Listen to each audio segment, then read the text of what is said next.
The first light of dawn creeps over the ancient stone circle, mist clinging to the moss-covered rocks like whispers from another time. Imagine standing here, centuries ago, as Druids moved in silent procession, their chants rising into the cold morning air. This wasn't just ceremony, it was a bridge between worlds, a language of ritual so powerful that even now we struggle to decipher its meaning. The Celts left no written records, but their mysteries echo through the ages, etched into the land itself. And today, we're uncovering 30 of their most baffling rituals, practices so strange, so deeply rooted in magic and meaning, that researchers still grapple with their secrets. What if I told you that some of these rituals weren't lost to history, that fragments of them survived, hidden in plain sight, woven into the fabric of modern traditions? From eerie divination rites to ceremonies meant to bend the will of the gods, the Celts believed in a world alive with spirits, where every tree, river, and stone pulsed with unseen power. Their rituals weren't just superstition, they were a sophisticated interplay of astronomy, nature, and human emotion, designed to harness forces we've only begun to understand. And while we've pieced together clues from archaeology and folklore, so much remains shrouded in mystery. This isn't just a journey into the past, it's a detective story, one where every clue leads to deeper questions. Why did Celtic warriors ritually cleanse their weapons in sacred lakes before battle? What unseen forces were they trying to appease? How did a civilization without written language preserve such intricate ceremonies across generations? As we explore these 30 rituals, you'll start to see patterns, threads connecting the ancient world to our own, hints of beliefs that refuse to die. So settle in, because by the end of this, you'll never look at a full moon, a quiet forest, or even a simple bonfire the same way again. The Celts may be gone, but their mysteries are very much alive. Long before jack-o'-lanterns flickered on doorsteps, the Celts gathered on a night when the veil between worlds grew thin. Samhain marked the end of harvest, the death of summer, and the beginning of the dark half of the year, a time so potent, so charged with otherworldly energy, that even the laws of nature seemed to bend. Picture this: entire villages hauling wood to hilltops, building towering bonfires that blazed against the October sky. But these weren't just fires for warmth or celebration. They were beacons of protection, fueled by the belief that light could repel the restless spirits wandering the earth that night. The ritual was meticulous. Every hearth in the village was extinguished, their flames symbolically killed to be reborn later from the sacred communal bonfire. Families carried torches lit from this central fire back to their homes, a practice believed to purify their dwellings and ensure survival through the coming winter. Yet there was another, stranger layer to Samhain. It wasn't just about warding off malevolent forces. The Celts also set places at their tables, left offerings of food and drink, even held silent vigils, not out of fear, but to invite benevolent ancestors to join them. This duality, protection and invitation, hints at a world where the dead weren't just specters to be feared, but guides to be honored. What's even more fascinating is how fragments of this ritual clung to life. When Christianity spread, Samhain was repurposed into All Saints' Eve, but the old ways refused to vanish, the tradition of disguising oneself in costumes. Originally, Celts wore animal skins or masks to confuse spirits seeking vengeance. The modern trick or treat, a faint echo of leaving offerings to appease the unseen. Even today, when we carve pumpkins or feel a chill on Halloween night, we're brushing against something far older, a memory etched deep in our collective consciousness. Researchers still debate why these bonfires held such power.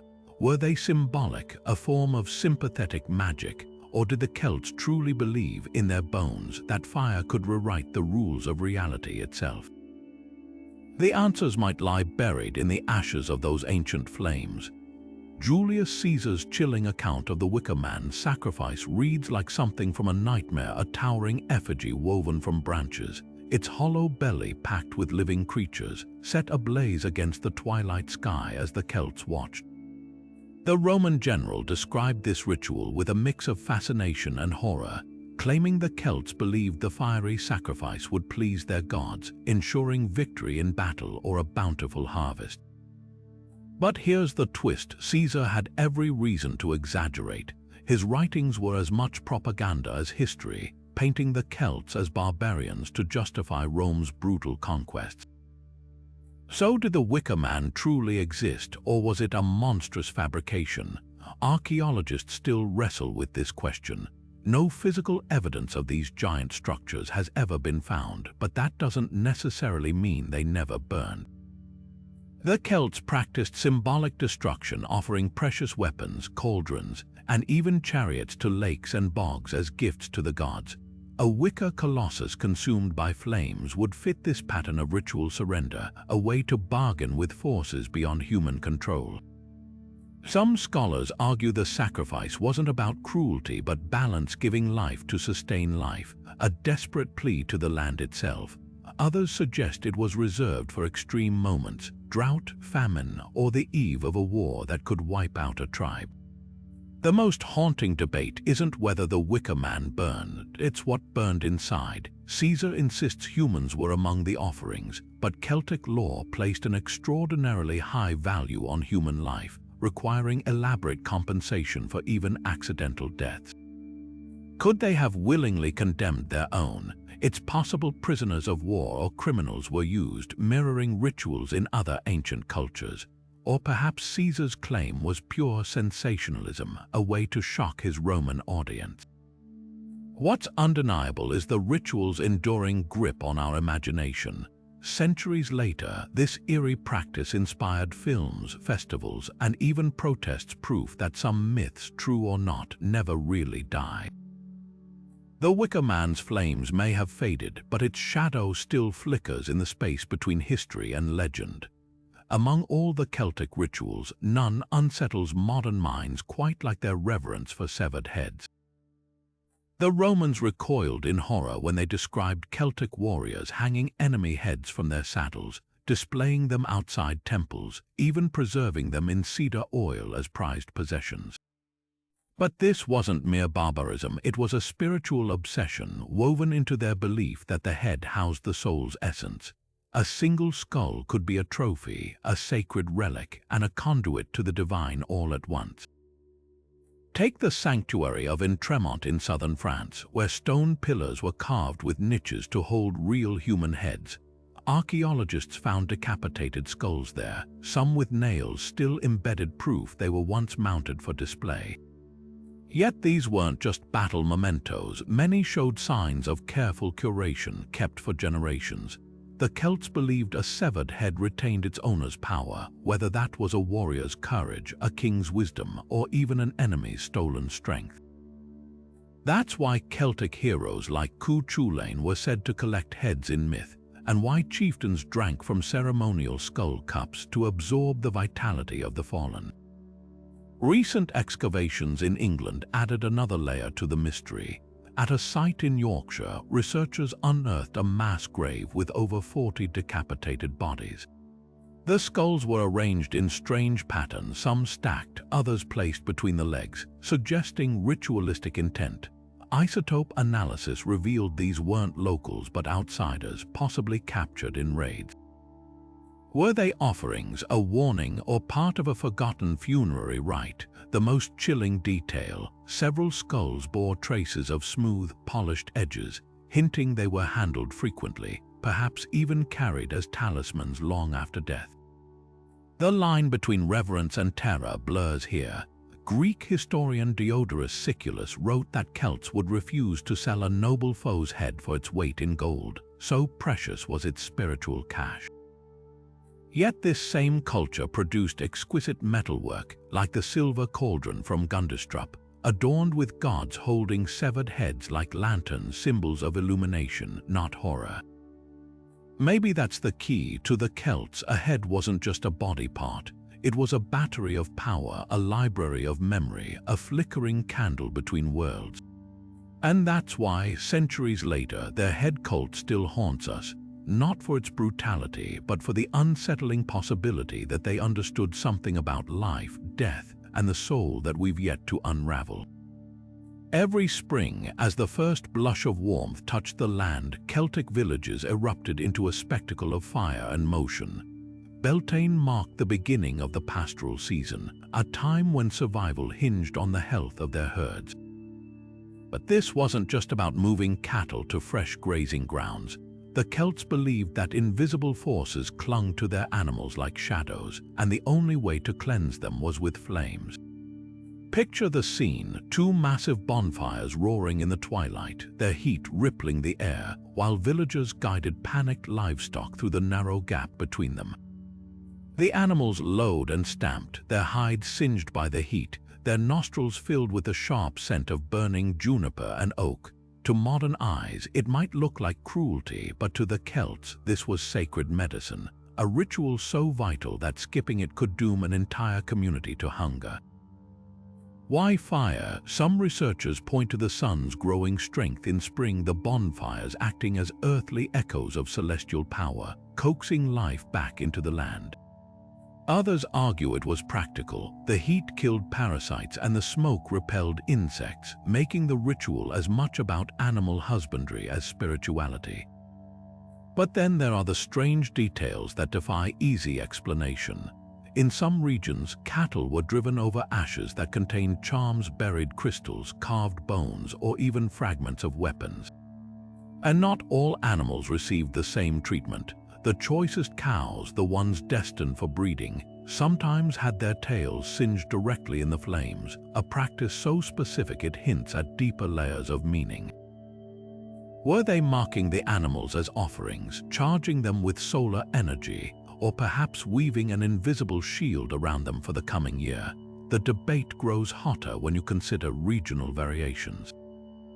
In parts of Ireland, people leaped over the fires after the cattle, their shouts rising into the night, a personal purification mirroring the herds. In Wales, children were passed through the smoke for protection, blurring the line between animal and human rights. Even today, echoes of Beltane survive in May Day traditions, where dancing around a maypole might once have meant circling a fire. The deeper you dig, the clearer it becomes. This wasn't just a veterinary procedure. It was a conversation with forces far older than the Celts themselves. Some scholars now suspect the ritual predates them, borrowed from Neolithic sun worshippers who first lit fires to mimic the heavens. What's certain is the urgency behind the act. Celtic lore tracts list severe penalties for anyone who interfered with the Beltane drives, proof of how seriously they took this bargain between flame and flesh. Perhaps that's the true mystery here, not the mechanics of the ritual, but the depth of the belief that fire could rewrite fate. When those hooves pounded through the smoke, it wasn't just cattle being cleansed. It was an entire people stepping into the new year, armed with nothing but light and hope against the darkness ahead. Deep in the ancient forests, where sunlight filtered through towering oaks, the Celts performed a ritual so sacred that even tools of iron were forbidden. Pliny the Elder described Druids climbing these trees, their golden sickles flashing as they sliced away strands of mistletoe, never letting the plant touch the ground lest its magic seep away. This wasn't just botany, it was a ceremony steeped in celestial timing, performed only when the moon hung just right in the sky, and the mistletoe's white berries gleamed like pearls against the bark. But why go to such lengths for a parasitic plant? The answer might lie in the oak itself, the Celtic king of trees, revered for its strength and longevity. To find mistletoe growing on an oak was exceedingly rare, a convergence of the ordinary and the miraculous. The Druids saw this as a divine sign, a gift from the gods with powers beyond human understanding. Some scholars believe the plant was brewed into potions to cure infertility or poison, while others point to its symbolic ties to immortality, those waxy berries persisting through winter when the oak itself stood bare. Yet Pliny's account raises more questions than it answers. He claims the Druids caught the falling mistletoe in white cloaks, but why white? Was it purity, a reflection of the moon, or a canvas to spot impurities in the harvest? Archaeology offers tantalizing clues. In a peat bog in Wales, researchers uncovered a 2,000-year-old cauldron with traces of mistletoe pollen alongside other medicinal herbs, suggesting the plant's use in healing rites. But here's the twist. Celtic myths also tell of heroes like Lord Gifs, who could only be killed by a spear carved from mistletoe, a paradox that hints at the plant's dual nature as both life-giver and death-bringer. This duality might explain why the ritual demanded such precision. One wrong cut, one moment of disrespect, and the very magic they sought could turn against them. The gaps in Pliny's record grow wider when we consider regional variations. In Gaul, mistletoe was tied to solar deities, while Irish texts barely mention it, focusing instead on other sacred plants. Could this ritual have been confined to certain Druidic sects, their knowledge lost when Rome crushed their traditions? Or was mistletoe's significance deliberately obscured, its true purpose kept secret even from outsiders? Modern experiments add another layer. When mistletoe is harvested under moonlight, its alkaloid content spikes, suggesting the Druids might have understood its biochemical potency far better than we assumed. What lingers today is the eerie echo of this rite in Christmas traditions, the kissing under mistletoe, a faint shadow of its former power. But the original ritual was no playful custom. It was a high-stakes communion with the natural world, a dance between reverence and risk. The Druids didn't just harvest a plant, they captured lightning in a bottle, bottling the ineffable. And that's why, centuries later, we still crane our necks to spot those green leaves in the winter branches, not because we believe, but because some part of us remembers. The bogs held their secrets tightly, cold, peat-stained water, preserving the dead so perfectly that even their last meals lingered in their stomachs centuries later. Among these eerie finds, some bodies tell a story too strange to ignore. Take the man from Lindomos, his throat slit, his skull crushed, a noose still snug around his neck. 3 violent ends, one after another, as if death itself wasn't enough. This was no accident, no ordinary murder. The Celts called it the Threefold Death, a ritual so precise, so laden with meaning, that even now we can only guess at its true purpose. Was it punishment? Irish myths describe kings and heroes meeting this fate for arrogance or broken oaths. The legendary figure Muirchertach Mac Urca, for example, perished trapped in a burning hall, then crushed by a falling beam, and finally drowned in a vat of wine, a divine retribution mirroring the bog body's wounds. But here's where it gets murky. Forensic studies of Lindoman reveal something unexpected. His neatly trimmed fingernails, his well-groomed hair, and traces of a final meal rich in barley and mistletoe pollen. This wasn't some ragged criminal. He was cared for, even honored, before his brutal end. That's what makes the Threefold Death so unsettling. The methods weren't random. They echoed a triad of elements fundamental to Celtic belief: earth, air, and water. A blow to the head for the earth, strangulation for the air, a blade or drowning for water. Some scholars argue this was a sacrificial formula, a way to return life's essence to the gods in every form at once. Others point to the legal texts of medieval Wales, where triple executions were reserved for crimes that offended all 3 realms of existence: the physical, the spiritual, and the cosmic. But then there's the third, most haunting theory. In Gaulish carvings, gods like Tutates demanded sacrifices drowned in vats, Esses preferred victims hung from trees, and Tyrones required burning. What if the Threefold Death wasn't just an execution, but an offering to all 3 at once? A desperate plea to deities who governed war, fertility, and the very balance of the world. The Lindoman's serene expression preserved in the tannins hints at acceptance, even purpose. Modern archaeology complicates the picture further. Not all bog bodies show this pattern, and some exhibit signs of prolonged suffering, like old Wicker Man, stabbed, bound, and weighted down in the bog for days. Was this a message, a warning etched in flesh, or something far older, a relic of Bronze Age rites where the land itself demanded payment in blood? The bogs give no easy answers, only whispers.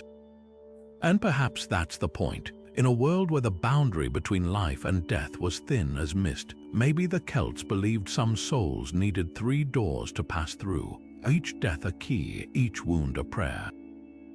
Imagine lying on the cold earth, wrapped in the freshly flayed hide of a massive bull, its coppery scent clinging to your skin as you wait for the night to whisper its secrets. This was the Tarb phase, the bull dream ritual where Celtic kings gambled their sanity for a glimpse of the future. The ceremony was as brutal as it was precise. A sacred white bull slaughtered after days of chanting, its flesh eaten by the candidate, its steaming hide draped over him like a second skin. Alone in the darkness, with only the bull's spirit as his guide, the would-be ruler entered a liminal state between life and death, hoping to awaken with a vision that would prove his right to rule. But why a bull? To the Celts, this animal wasn't just a symbol of strength, it was a living bridge to the other world. Irish myths describe bulls like Don Quilenge, whose very movements could shape the fate of kingdoms. Eating its flesh was an act of communion, absorbing its raw power. The hide, still warm and pliant, acted as a conduit, its residual life force cradling the sleeper in a threshold where dreams bled into prophecy. Modern researchers compare it to sensory deprivation rituals in other ancient cultures, where isolation and physical stress induced altered states. The combination of fasting, adrenaline from the slaughter, and the hide's insulating heat may have triggered hallucinations, visions the Celts interpreted as divine messages. The ritual's sudden disappearance after Christianity's rise is just as puzzling. Unlike Samhain or Beltane, which were adapted into new traditions, the Tarb phase vanished almost completely. Early monastic scribes wrote of it with barely disguised horror, labeling it demonic. But was it just religious suppression that erased it, or something deeper? The answer might lie in the ritual's intimacy with sovereignty itself. Celtic kingship wasn't hereditary but earned through sacred validation. By reframing power as divinely ordained rather than dream-revealed, the Church didn't just ban a ritual, it rewrote an entire political theology. Archaeology offers eerie hints of what was lost. In Tara, the legendary seat of Irish kings, excavations revealed pits filled with cattle bones, some arranged in patterns suggesting ceremonial feasts. Yet no surviving hide fragments have been found, leaving a haunting gap in the record. Did the Druids use special preservation techniques, or was the hide's decomposition part of the ritual's transience?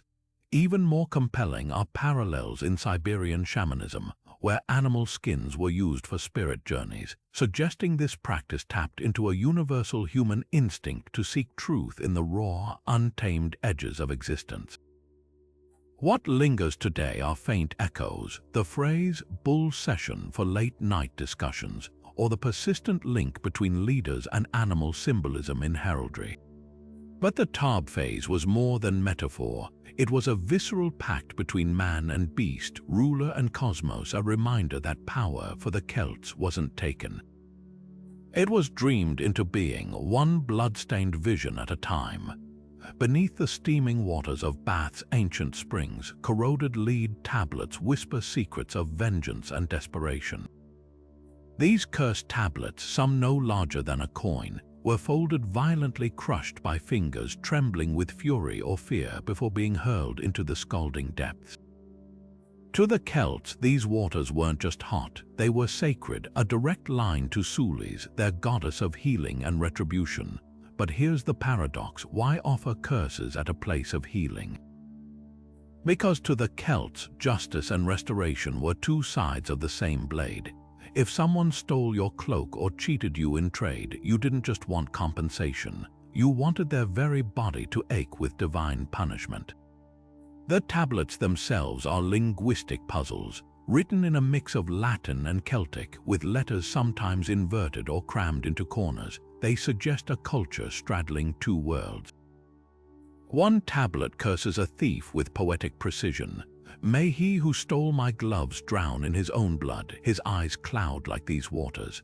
Another, barely legible, seems to target a rival in love, invoking Sulis to melt her heart as lead melts in flame.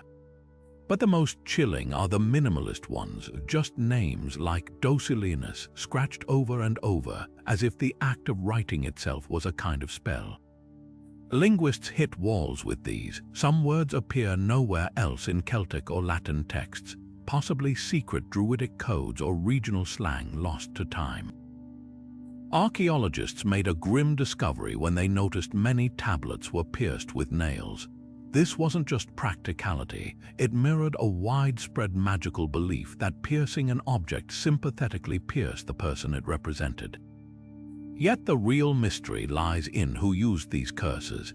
The tablets range from elegant script to near illegible scrawls, implying everyone from educated nobles to illiterate laborers sought Suli's wrath.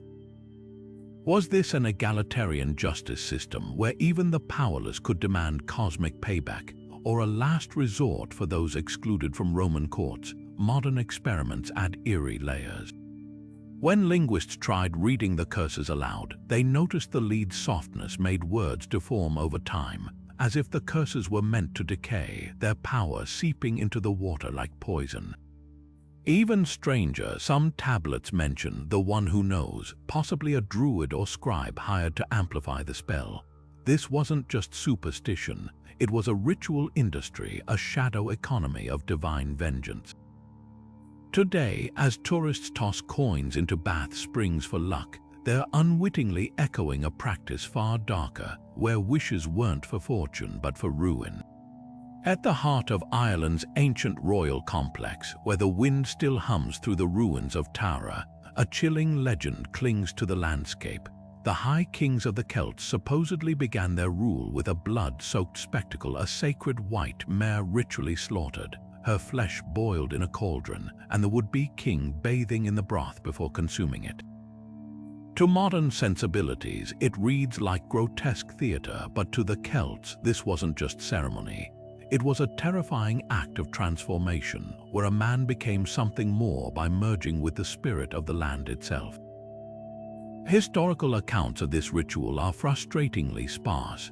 The earliest written record comes from Gerald of Wales, a 12th century chronicler with a penchant for sensationalism.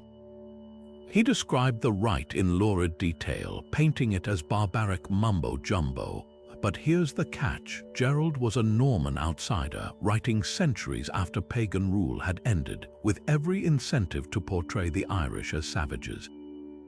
No contemporary Celtic sources mention the horse sacrifice, leaving scholars to wonder, was this a genuine practice or a smear campaign woven into folklore? Archaeology offers tantalizing breadcrumbs. Excavations at Tara revealed pits filled with animal bones, some bearing cut marks consistent with ritual slaughter. Among them were horse remains, though none show definitive signs of the bizarre broth described. Even more telling are medieval Irish texts like the Leba Gabola Iren, which hint at a deeper symbolism. The horse, especially a white mare, was tied to sovereignty goddesses like Eriu, the namesake of Ireland itself. To kill and consume her might have been less about power and more about a sacred marriage, a king pledging himself to the land in the most visceral way possible. Yet the ritual's ambiguity only deepens when you compare regional variations. In Gaul, Roman sources mention Druids divining the future from horse movements, while Welsh myths speak of Rhiannon, a horse-linked goddess associated with kingship. Was Tara's sacrifice part of a wider Indo-European tradition, or something uniquely Celtic? The answer might lie in the ritual's most unsettling detail, the broth. Some researchers argue it echoes ancient Indo-European sacred soup rites, where consuming a totem animal transferred its essence. Others propose it was a test only a true king could stomach the act without revulsion. What makes this ritual so haunting isn't just its violence, but its intimacy. Unlike the Wicker Man's public spectacle, the horse sacrifice was a private ordeal, a king's solitary pact with forces beyond human understanding. And that's why, even if the details are lost to time, the legend endures, because at its core, it's not about a dead horse, it's about the price of power and the uncomfortable truth that every ruler, ancient or modern, must become something monstrous to hold a crown. The first breath of spring came not with flowers, but with frost, the ground still hard, the trees bare, yet somewhere beneath the surface life stirred. On this threshold between winter's grip and spring's promise, the Celts performed a ritual so simple, so intimate, that its true meaning still eludes us. Imbolc, marked at the start of February, was Brigid's Day, a time when villagers gathered to pour fresh milk onto the frozen earth. At face value, it seems like gratitude, an offering to the goddess of fire, poetry, and fertility for the coming season. But dig deeper, and the ritual reveals layers as rich and enigmatic as the soil it nourished. Why milk? Unlike the blood of sacrifices or the smoke of bonfires, milk was a humble offering, yet it carried profound symbolism. To pastoral Celts whose survival hinged on livestock, milk represented the first resurgence of life. Ewes began lactating in early spring, a sign that winter's scarcity would soon end. By spilling this precious liquid onto the ground, they weren't just giving thanks. They were participating in a cycle, returning nourishment to the earth that sustained them. Archaeologists have found shallow depressions near ancient settlements, some lined with pottery shards stained with dairy residues, likely the remnants of these offerings. But was it purely transactional, a bargain struck for fertile fields and healthy lambs? The answer grows murkier when we examine Brigid herself. She wasn't just a spring goddess, but a liminal figure, straddling light and dark, healing and destruction. Irish texts describe her as both a life-giver and a battle-weaver, her fiery aspects capable of cleansing or consuming. Some scholars argue the milk wasn't a gift but a coolant, a way to temper Brigid's fierce energy as she roused the land from its slumber. Others point to darker folklore. In parts of Scotland, pouring milk outdoors was later forbidden as feeding the fairies, a superstition hinting at older fears. Were the Celts not only courting Brigid's favor but appeasing something far older, something hidden in the thawing earth? Regional variations deepen the mystery.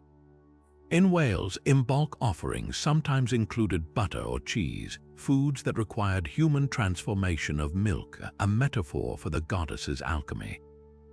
In Gaul, where Brigid was linked to Minerva, wells rather than soil received the libations, suggesting a connection to underground forces. Even the timing is disputed.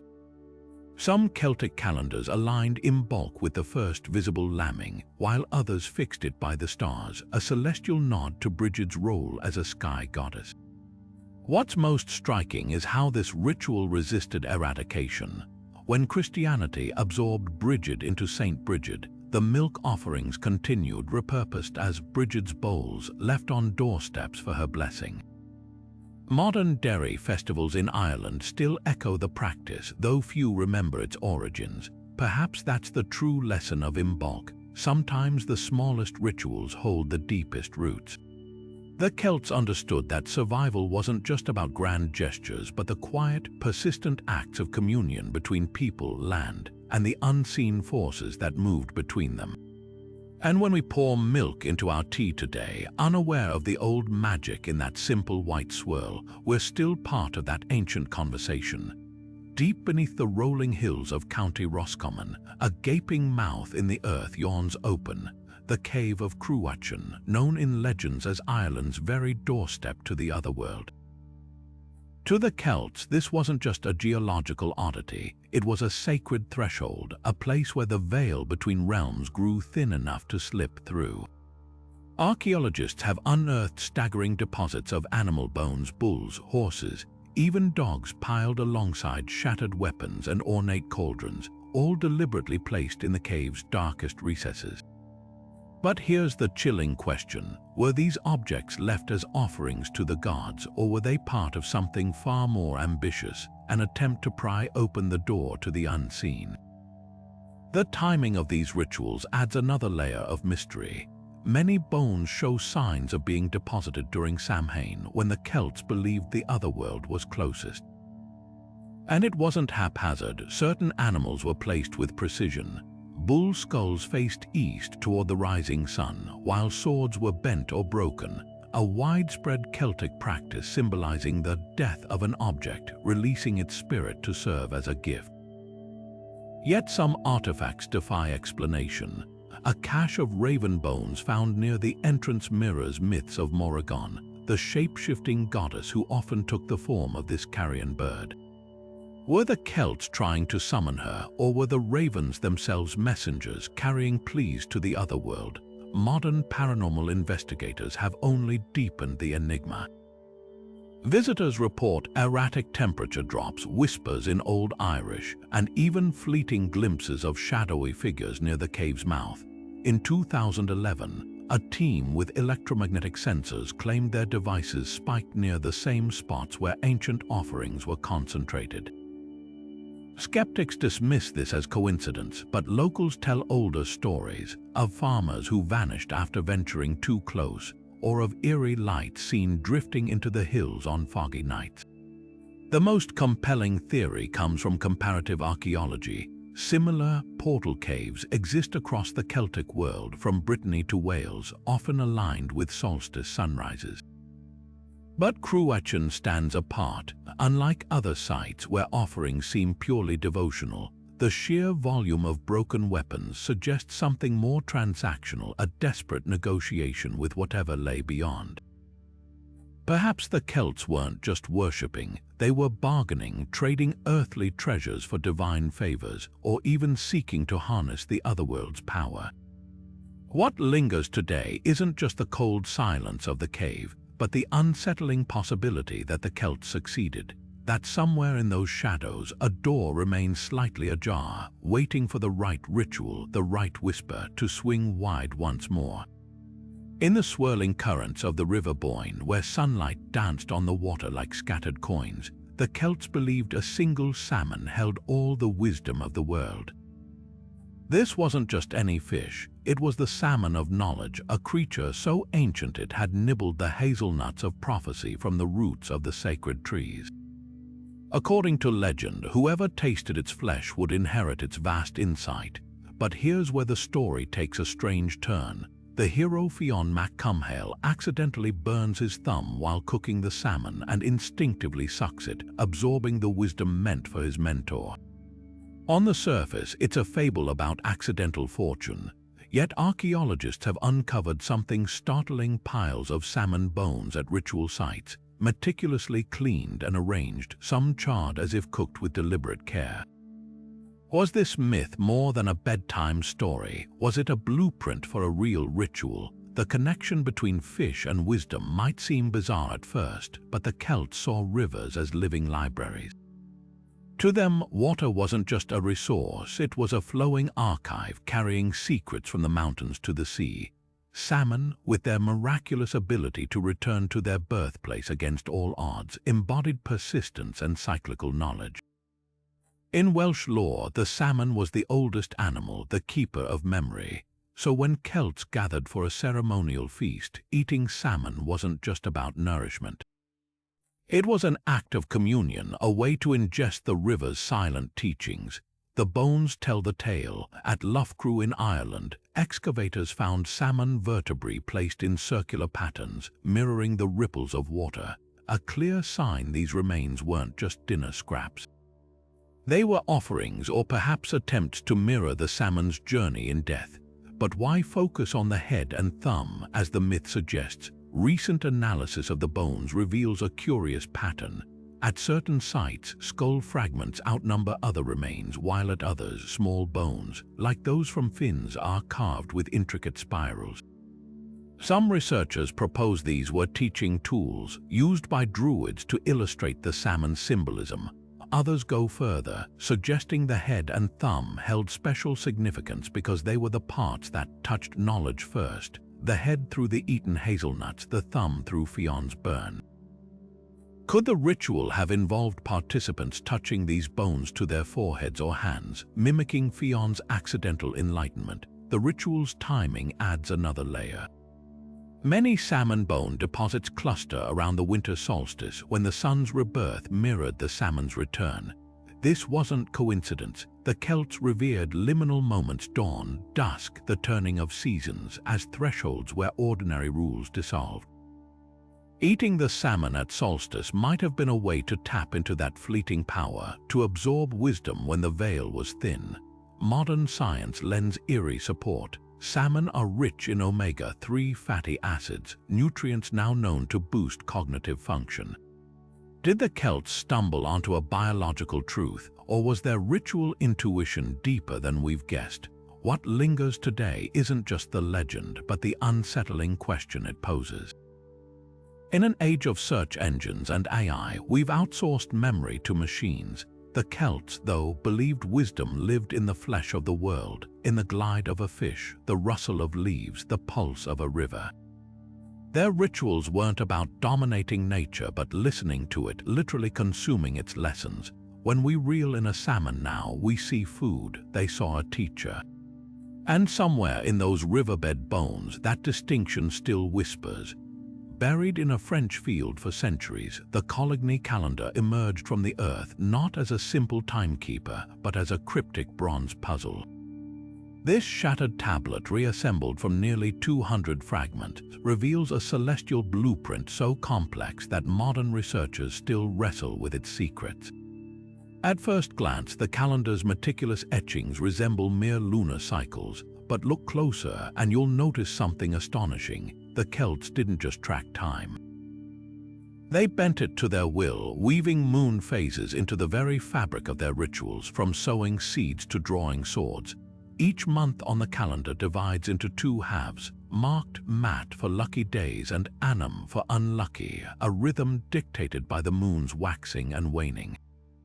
Planting crops during a waxing moon ensured growth, while launching attacks on a waning moon supposedly drained an enemy's strength. But here's where scholars clash. The calendar's 5-year cycle includes extra months like quimonios inserted to sync lunar and solar years. Was this precision astronomy or spiritual guesswork? Some argue the system's accuracy rivals the Julian calendar, proving Celtic Druids were master mathematicians. Others point to discrepancies, certain festival dates drifting over time, suggesting the calendar was more symbolic than scientific. The real enigma lies in the markings between the months. Tiny symbols, a horse, a sword, a sheaf of grain hint at rituals we can only reconstruct. A sword glyph beside a waning moon might signal a ban on battles, while grain markings near a full moon could dictate harvest blessings. Archaeologists found similar symbols on votive offerings across Gaul, implying the calendar wasn't isolated. It was part of a wider cosmic language, one where time wasn't linear but layered with meaning. Recent experiments add fuel to the debate. When researchers plotted the calendar's predictions against actual moon phases from 2,000 years ago, some aligned perfectly, like the midwinter feast of Samhain. Others, like Beltane's fire ceremonies, drift by weeks. This inconsistency might be intentional. Perhaps the Celts prioritized ritual harmony over rigid astronomy, allowing local Druids to adjust dates based on weather, politics, or omens. The broken tablet itself tells another story. Its deliberate destruction and burial suggest it wasn't just a tool, but a sacred object, one too powerful to leave exposed when Rome's legions advanced. What lingers today isn't just the puzzle of the Coligny calendar, but the worldview it represents. Modern calendars separate time into neat, neutral boxes. For the Celts, every day pulsed with potential, every moon phase a conversation with the divine. When we glance at our phones to check the date, we see numbers. They saw a living, breathing cosmology, one where time itself could be ritually harnessed. And somewhere in those bronze fragments, that ancient dialogue between earth and sky still whispers.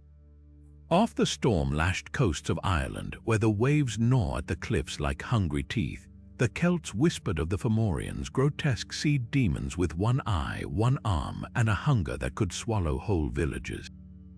Myths describe their underwater feasts, where stolen cattle and drowned sailors were devoured in kelp-throttled halls. But here's the eerie twist. Archaeologists have uncovered real evidence of these phantom banquets. At sites like Dun Eang Hossa, perched on the edge of a 300-foot cliff, they found pits filled with animal bones, not scattered, but arranged as if for a meal, some even placed on flat stones like plates. The remains tell a grim story, beef joints butchered with ritual precision, their marrow cracked open as if something had sucked them dry. What were the Celts really doing here? One theory paints these offerings as desperate appeasement. The Fomorians weren't just monsters, they embodied chaos, storms, and crop failure. By feeding them, coastal communities might have hoped to buy calm seas and full nets. But another interpretation flips the script. Some pits contain weapons alongside the bones, suggesting these weren't just gifts but invitations.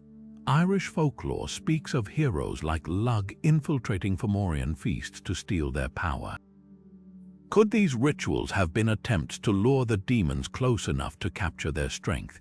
The offerings themselves hold unsettling clues. At low tide near the Aran Islands, divers discovered a sunken shelf lined with oyster shells, a delicacy the Fomorians were said to crave, all dated to the same violent storm season in the Iron Age.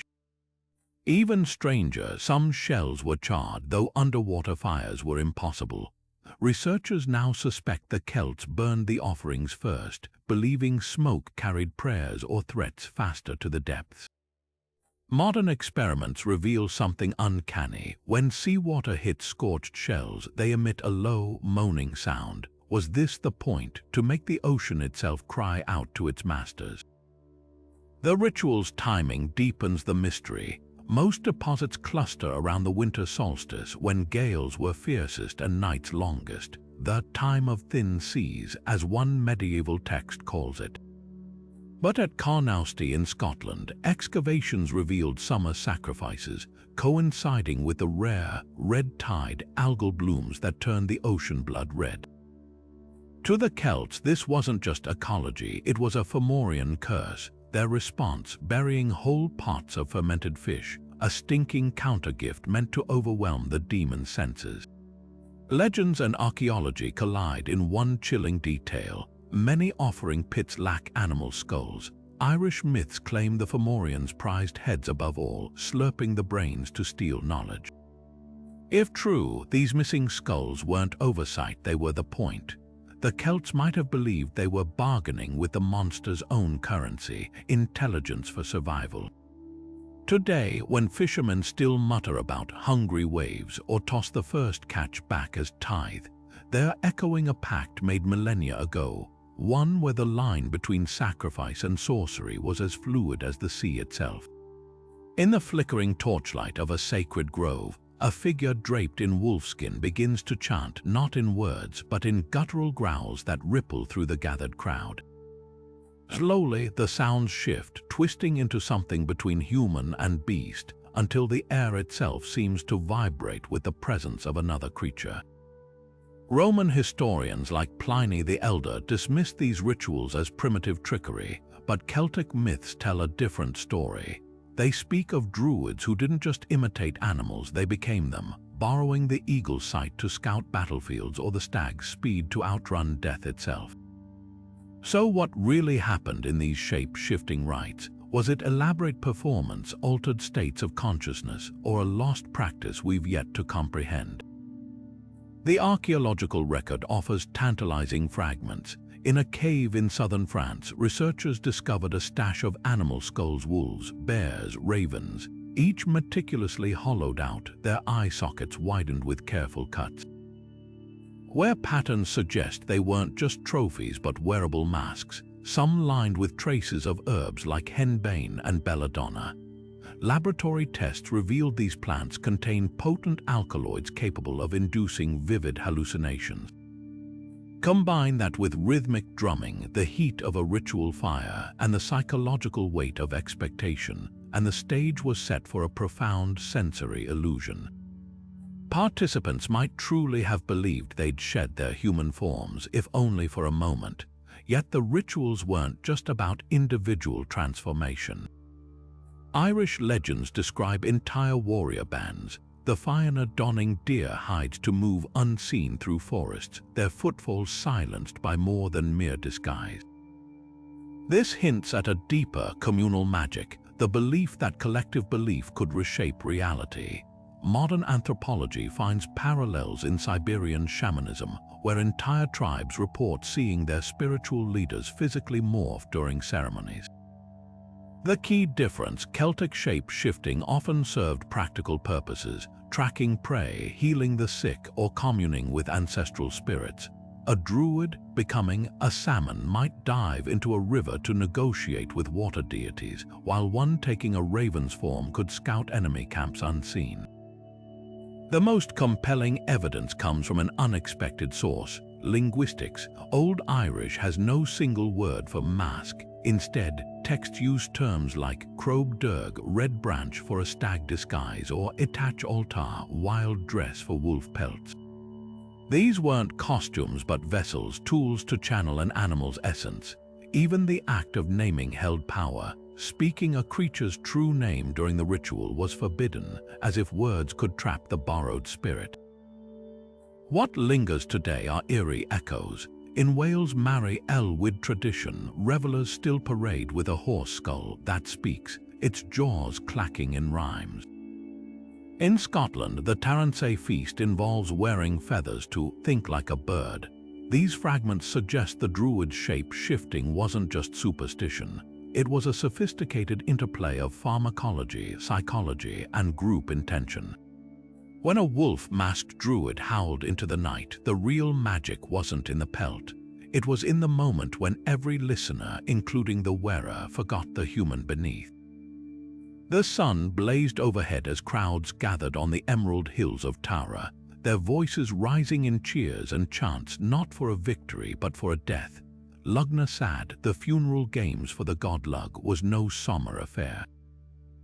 It was a riot of contradictions, chariot races thundering alongside lament singers, couples flirting at feast tables piled with offerings to the departed. How did the Celts turn mourning into a spectacle of life at its most vibrant? The answer lies in their unshakable belief that endings were just another kind of beginning. At first glance, the games mirrored Greek Olympiads, foot races, spear throwing, even early forms of hurling, but the stakes were utterly different. Winners didn't receive olive wreaths, they earned symbolic marriages to the land itself, crowned with garlands of wheat and ivy. These champions weren't just athletes, they were living bridges between the people and Lug's spirit, their victories ensuring his blessings for the harvest. Archaeologists have found peculiar artifacts at these sites, broken spearheads deliberately buried near finish lines, their jagged edges smeared with honey. Was this a metaphor? Lug, the multi-talented god, died by a spear, yet honey symbolized rebirth. The games might have been a reenactment, his death and resurgence played out through sweat and strife. Yet the festivities held darker undercurrents. Irish texts describe a ritual called the Marriage of Sovereignty, where contestants vied to symbolically wed the goddess Tailtew, Lug's foster mother who cleared Ireland's plains for farming. The marriage involved drinking a gruel made from her sacred grain while seated on a stone throne. A throne later excavations revealed to be carved with skeletal figures. This wasn't mere pageantry. By consuming the earth's bounty atop the dead, participants blurred the lines between nourishment and necromancy, between feasting and funerary rite. The matchmaking element adds another layer. Young couples pledged troths at Lugnasad, their unions believed to carry Lug's inventive spark into the next generation. But here's the twist: many trial marriages lasted only a year and a day, dissolving after the harvest unless children were conceived. Folklorists argue this was a pragmatic fertility ritual, ensuring strong offspring for farming communities, while others see echoes of Lug's own short-lived liaisons with mortal women. At the Rathcrogan site, archaeologists unearthed tiny silver tokens shaped like cradles, left beside weapons in offering pits. Life and death, love and war, all tangled together in the god's memory. Modern echoes of Lugnasad persist in Ireland's harvest fairs and even in the tail end of Summer Olympics. But the original games were more than sport or sorrow. They were a defiant celebration of cyclical time, where every funeral pyre kindled new flames. When the last race was run and the final toast drunk, the Celts didn't just honor a dead god. They proved that even grief could be a seed, and that joy, when rooted in remembrance, might outlast the very gods it mourned. Deep in the peat bogs of Ireland and Scotland, buried beneath layers of dark water and time, archaeologists keep pulling up barrels of a substance that looks like wood but crumbles like cheese. Centuries-old butter, still faintly golden under its crust of age. These bog butter offerings, some weighing over 100 pounds, raise a question as rich and layered as the substance itself. Why would the Celts deliberately sink their most precious food source into the earth? At first glance, it might seem like primitive refrigeration bogs are naturally cool, airtight environments perfect for preservation. But when researchers analyzed the dates, a strange pattern emerged. These weren't just practical storage pits. The butter was often placed in bogs during times of plenty, not scarcity, and frequently near ritual sites. The chemistry of bog butter tells part of the story. When dairy fats decompose in low-oxygen environments, they form a soap-like compound that resists rot, a process the Celts likely observed through trial and error. Some barrels show scorch marks, hinting the butter was first melted and purified before burial, perhaps to remove impurities as both a practical and spiritual act. But here's where the mystery deepens. Many containers were deliberately damaged, their lids cracked or stakes driven through them, as if killing the butter before offering it. Comparable to the way swords were ritually bent before being tossed into lakes, this destruction suggests the butter wasn't meant to be retrieved. It was a gift irrevocably given. Recent isotopic studies have unearthed an even darker possibility. At sites like Knockdrin in Ireland, bog butter deposits coincide with periods of famine in the archaeological record. Some researchers now propose these weren't just offerings to fertility gods for better harvests, but part of a brutal ritual survival strategy. Celtic texts describe hunger marriages, where communities symbolically wed themselves to the land during lean times, exchanging vows of austerity alongside physical sacrifices. Could sinking butter, a calorie-dense symbol of prosperity, into the muck have been a form of sympathetic magic, a way to demonstrate that the people, too, could endure deprivation, hoping the gods would mirror their sacrifice with renewed abundance? Folklore adds another eerie layer. In the Scottish Highlands, legends speak of butter witches who stole dairy yields by cursing bogs, redirecting nourishment from human mouths to the unseen. Counter-charms involved burying a pat of butter with specific incantations, essentially fighting magic with magic. This wasn't just superstition, it was a cosmological battle where every buried barrel might have been a weapon against hunger.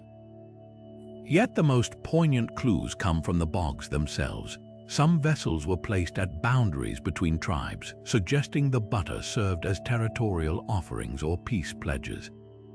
Others contained mixtures of dairy and animal fats, a possible metaphor for unity between herders and hunters. The truth is likely all these explanations at once: preservation, prayer, and perishable propaganda. Today, as conservators painstakingly restore a 2,000-year-old keg of bog butter in Dublin's National Museum, what lingers isn't just the faint, rancid sweetness still detectable in the air. It's the realization that for the Celts, butter wasn't just food. It was a language written in fat and earth, speaking of hunger, hope, and the stubborn faith that something as soft as butter could, against all odds, outlast empires. In the dim glow of oak charcoal fires, a druidess bends over a polished bronze disc, her breath quickening as the metal surface clouds, then clears, to reveal not her reflection, but a twisting vision of battles yet to come. Mirror divination was no parlor trick to the Celts. These carefully crafted discs, often found buried in sacred springs or clutched in the hands of high-status graves, were portals to the other world. But why mirrors? Other cultures scryed with water, crystals, or flames. What made these reflective surfaces so uniquely powerful in Celtic hands? The answer might lie in their craftsmanship. Unlike the crude bronze mirrors of their neighbors, Celtic mirrors were masterpieces of metallurgy, some so finely polished they rival modern glass. The swirling designs etched into their backs weren't mere decoration. They mapped the cosmos itself, with spirals representing portals and interlocking triskels symbolizing life's cyclical nature. When a seer gazed into one, they weren't just looking for images, they were aligning themselves with the universe's hidden architecture. Recent experiments with replica mirrors revealed an uncanny effect. Flickering torchlight on the designs creates optical illusions, patterns that seem to shift like living things. Combine that with rhythmic chanting, and the brain's pattern-seeking instincts could conjure vivid, trance-like visions. Compare this to other divination methods. The Romans used watery haruspice, reading futures in animal entrails, a messy terrestrial practice. The Norse favored runes, carving messages into bone or wood. But the Celts' mirror ritual was something else entirely. Bronze, an alloy of copper and tin, held sacred significance. Copper from the earth's veins, tin from distant shores fused through fire. The mirror became a microcosm of creation, a tool to refract not just light but time itself. Archaeologists have noted a peculiar pattern. Many ritual mirrors are found deliberately cracked, their surfaces starred like spiderwebs. This wasn't accidental damage. It mirrored the Celtic belief that prophecy required breaking the surface of ordinary perception. Folklore adds another layer. Welsh myths speak of Ceridwen's cauldron, whose liquid surface showed truths too terrible for mortal eyes. Irish tales describe seeing stones that worked only when bathed in moonlight, a detail that aligns with discoveries of mirrors buried at lunar alignments.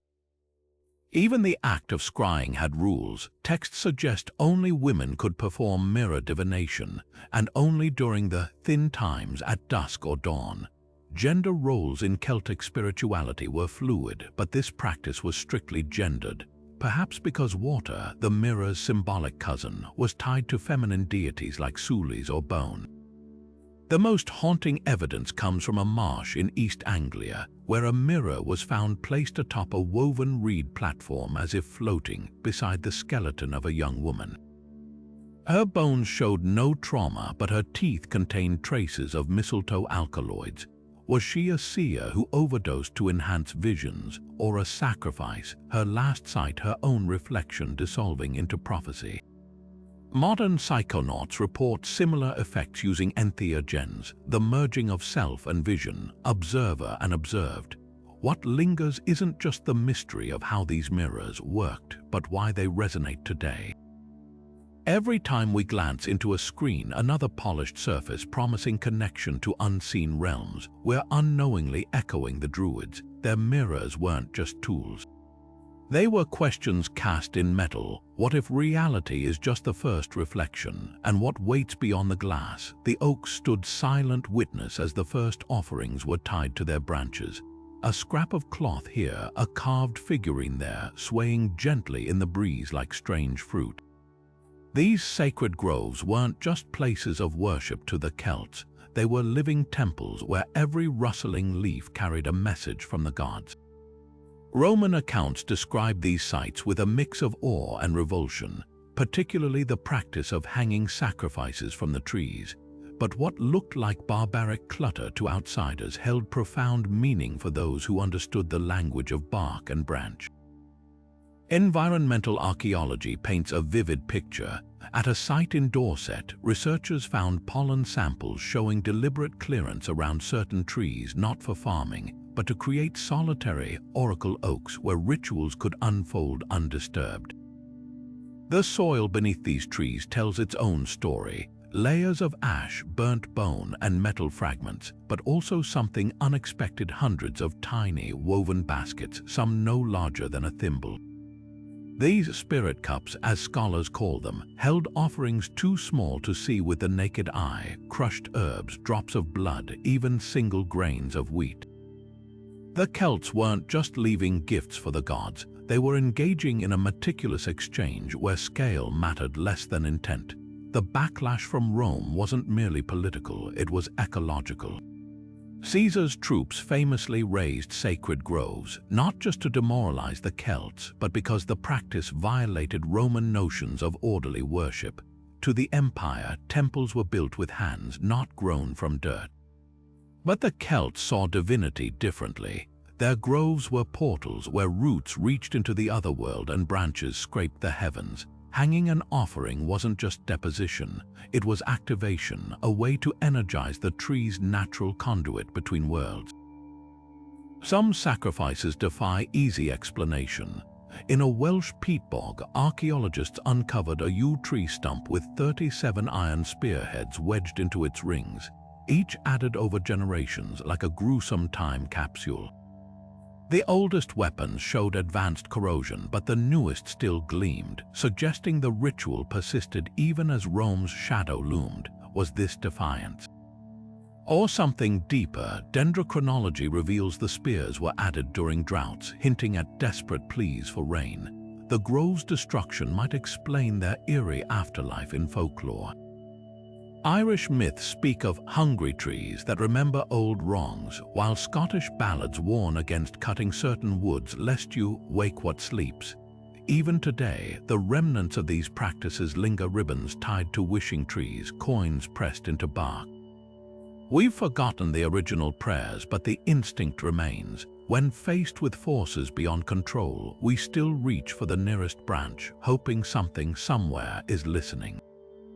Beneath the rolling green hills of East Yorkshire, archaeologists uncovered a scene that seemed to defy logic. An Iron Age chieftain laid to rest not just with his weapons or jewels, but with the scattered bones of his chariot, its wheels carefully removed and placed beside him like a disassembled puzzle. These chariot burials, found across Celtic Europe from France to Bulgaria, weren't mere displays of wealth. They were riddles wrapped in iron and wood, forcing us to ask, why go to such lengths to bury what was essentially the Ferrari of the ancient world? The answer might lie in the space between two worlds, the tangible and the unseen. For decades, the dominant theory was straightforward. Chariots symbolized elite status, sent with their owners to flaunt power in the afterlife. The logic seemed sound. These were intricate machines, requiring skilled craftsmanship and rare materials. A chariot's axle alone could demand the lifetime labor of a master blacksmith. But recent discoveries have cracked that assumption wide open. At Wetwang Slack in England, 3 chariots were found buried with women, their skeletal hands still clutching mirrors rather than weapons. If chariots were just warrior status symbols, why did these high-ranking women command them? The answer might be more celestial than martial. Examine the burial patterns closely and a ritual emerges. The chariots are never intact, always dismantled, their parts arranged with intentional asymmetry.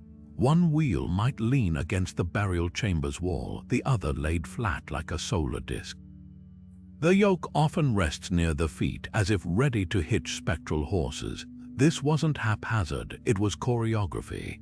Celtic cosmology paints the afterlife as a realm reached by journey, not a single leap but a passage.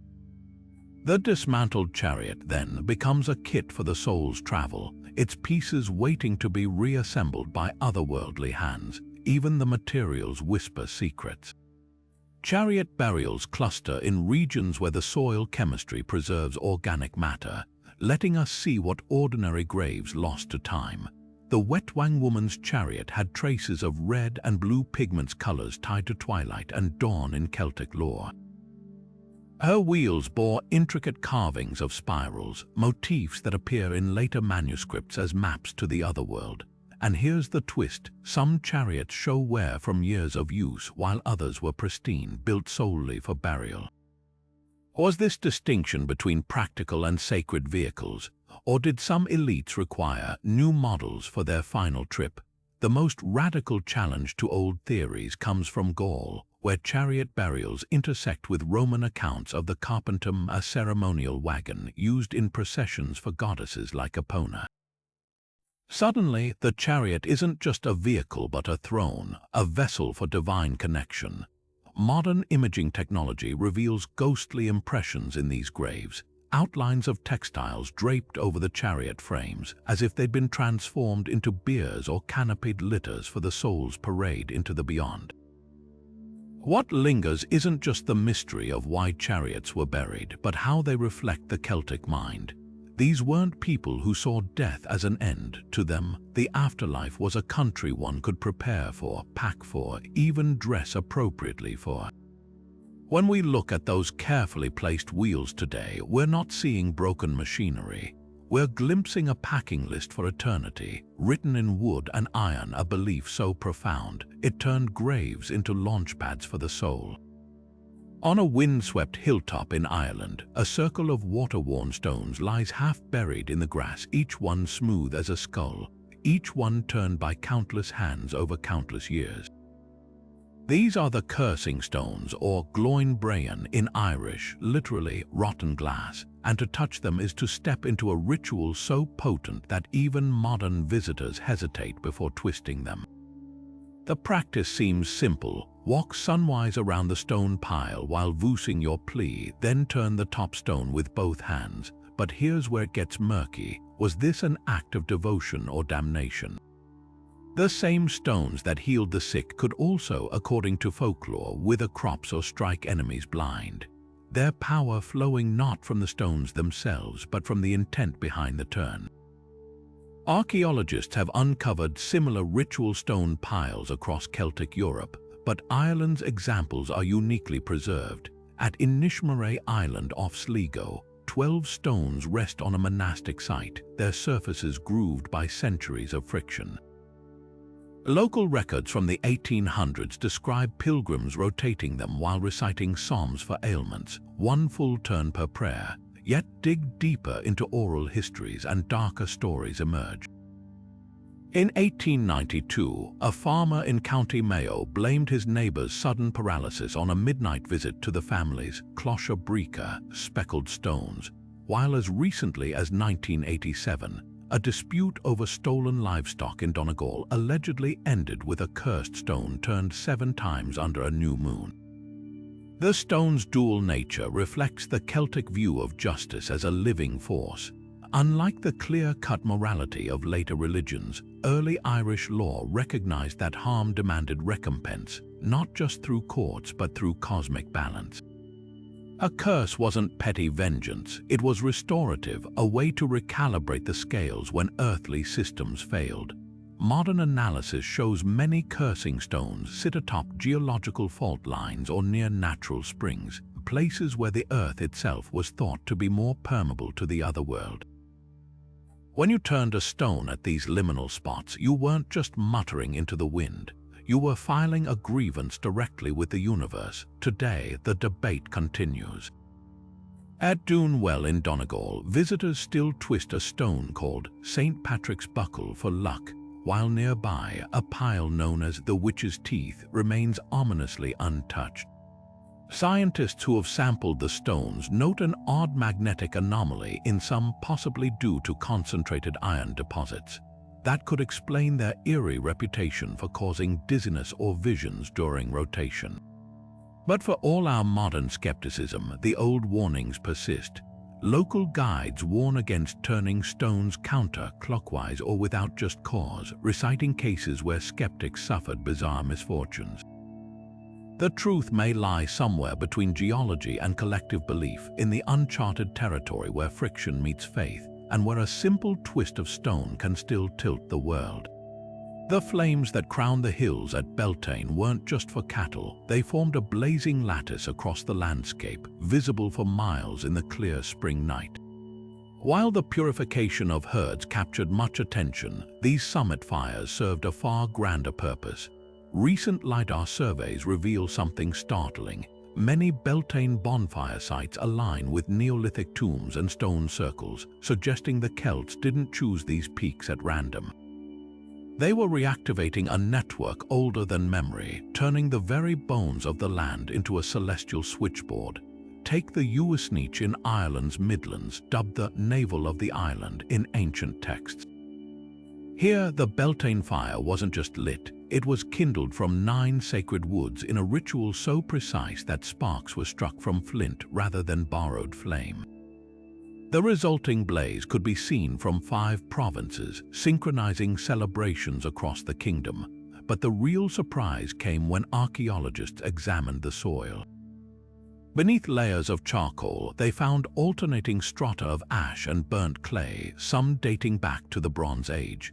These weren't one-off events, they were generations of accumulated ritual, each fire literally building upon the last like layers in a spiritual battery. The alignment theory gains traction when you study the timing. At dawn on Beltane, the sun rises directly over Tara's Hill when viewed from Uisneach, creating a celestial corridor between the two sites. Researchers now suspect the fires functioned as both calendar and communication system, a way to mark the sun's progress while relaying messages via coded sequences. Roman accounts mention signal fires warning of invasions, but the Celts may have refined this into something more sophisticated. In Wales, folklore speaks of talking flames that changed color based on the herbs burned, a method modern experiments confirm could transmit simple messages over vast distances using copper salts or seaweed additives. Then there's the enigma of the ash layers themselves. At Mount Callan in County Clare, excavations uncovered a fire platform stacked with alternating materials, peat for long burns, oak for intense heat, even dried dung for smokeless flares. Some layers contained charred grains or animal bones, suggesting fires were fed offerings at intervals. The most puzzling discovery, tiny fragments of mirrored stone arranged in spirals beneath the pyres, possibly to amplify or reflect the flames in specific directions. Were they signaling not just to humans but to gods? The fire's legacy lingers in unexpected ways. Modern astronomers note that many Beltane peaks align with the heliacal rising of the Pleiades, a star cluster the Celts associated with fertility. And in Scotland's Outer Hebrides, fishermen still watch for the Beltane blink, the moment distant hill fires appear to merge on the horizon, a sign of prosperous voyages ahead. What began as practical animal husbandry may have blossomed into Europe's first optical telegraph system, a fusion of faith and physics where every flame carried prayers and pragmatism in equal measure. The hilltops didn't just bear witness to these rituals, they became living participants, their slopes conducting energy like the strings of some vast earthly harp. The waters of Lyn Serig Bog in Wales give up their secrets reluctantly, a corroded sword here, a shattered cauldron there, each artifact pulled from the peat-stained depths like a whisper from the past. This wasn't accidental loss, it was deliberate surrender, a practice so widespread that hordes of ritually drowned objects have been found from Scotland to Switzerland. But why hurl perfectly good weapons, cauldrons, and even gold into the depths? The answer lies in the Celtic belief that water wasn't just a resource, it was a living, sacred force, a threshold between worlds where ordinary rules dissolved. Diving into these offerings reveals layers of intention. Take the famed Battersea shield pulled from the Thames in 1857. This masterpiece of bronze work, too fragile for battle, was likely crafted solely for sacrifice. Its intricate swirls mirror the river's currents, as if the metal itself was designed to flow back into the water's embrace. Similarly, the Broita hoard from Ireland, a cache of gold collars and a miniature boat, wasn't just wealth discarded. The boat's presence suggests a symbolic voyage, gift sent downstream to the otherworld. But here's the twist, many drowned items show signs of deliberate damage. Swords were bent, cauldrons punctured, shields folded. This killing of objects before deposition hints at a deeper logic. The Celts may have believed only broken items could cross into the spiritual realm, their physical forms sacrificed to free their essence. The choice of location adds another puzzle piece. Many offerings cluster at river confluences, waterfalls, or whirlpools, places where water's power was most visible. At the source of the Seine in France, over 1,000 wooden figurines were found alongside weapons, all dating to the same turbulent period of Roman invasion. Were these desperate bargains with local spirits for protection, or acts of defiance denying resources to enemies by consigning them to the gods? Modern hydrology offers a chilling insight. Several major offering sites align with underground water channels. When sonar mapped Lynn Serrig Bach, it revealed submerged tunnels where objects may have been placed to follow veins straight into the Earth's heart. Yet the most haunting clues come from what wasn't found. At every major water deposit, certain items are conspicuously absent. Horse trappings, for instance, rarely appear despite their prominence in land burials. This selectivity suggests a ritual menu where specific spirits demanded specific gifts.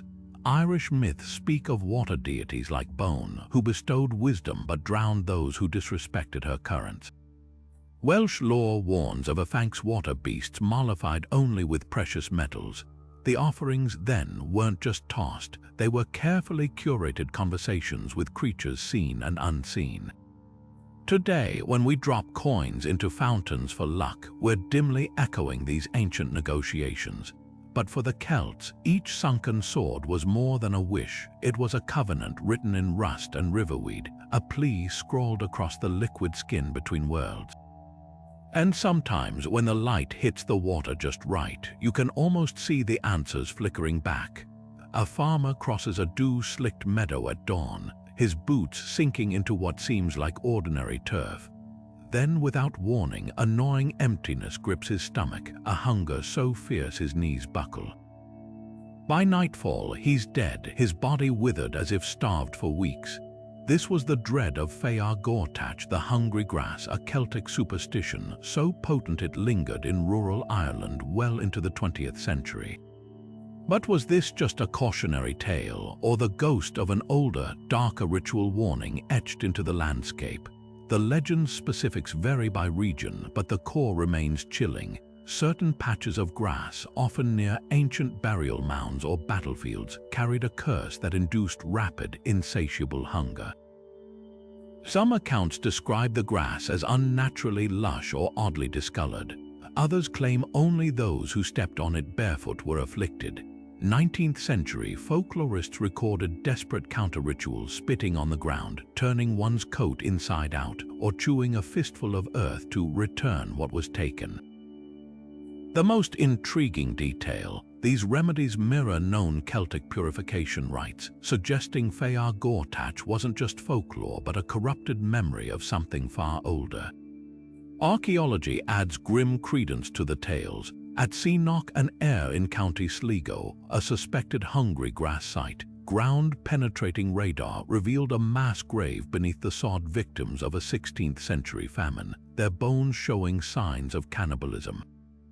Soil samples from similar locations contain elevated levels of ergot, a fungus that grows on rye and causes hallucinations and burning sensations. Could a toxic reaction to tainted grain have inspired the legend? Or was the grass itself a taboo marker, a way to keep people from disturbing plague pits or defiled ground? The ritual angle emerges when you examine adjacent traditions. In Scotland, fairy greens were avoided for fear of supernatural hunger, while Welsh lore speaks of Gwer Elelwyd grey grass that siphoned a person's vitality. Both parallel the Irish belief, but with a key difference. These grasses often bordered Neolithic tombs or standing stones, places where the Celts made offerings to ancestors.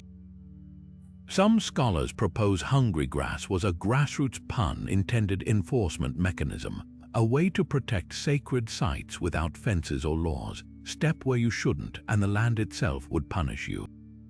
Modern science offers partial explanations. Certain grasses secrete allelopathic chemicals to stunt competitors, which in rare cases can cause nausea or dizziness.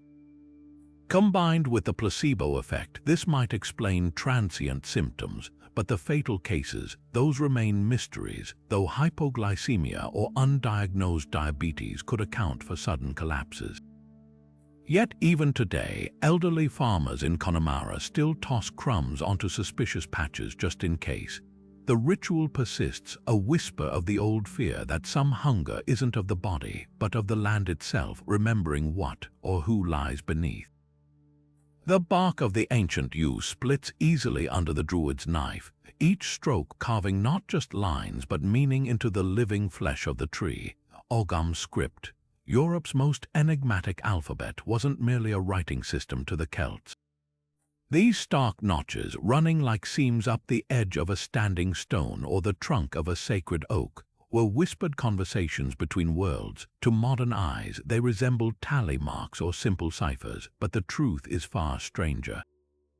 Each letter in this cryptic alphabet corresponds to a specific tree, weaving language and nature into a single mystical tapestry.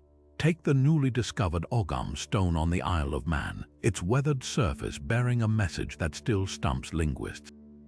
The vertical stem line is clear, flanked by branching strokes that spell out BEITH, the Ogham letter for birch, but what follows defies translation, a sequence of symbols that don't match any known Celtic dialect. Some researchers argue it's a Druidic code, perhaps naming a hidden burial site or sacred spring. Others believe it's an attempt to transcribe the sound of wind through leaves, not language as we know it, but something more primal.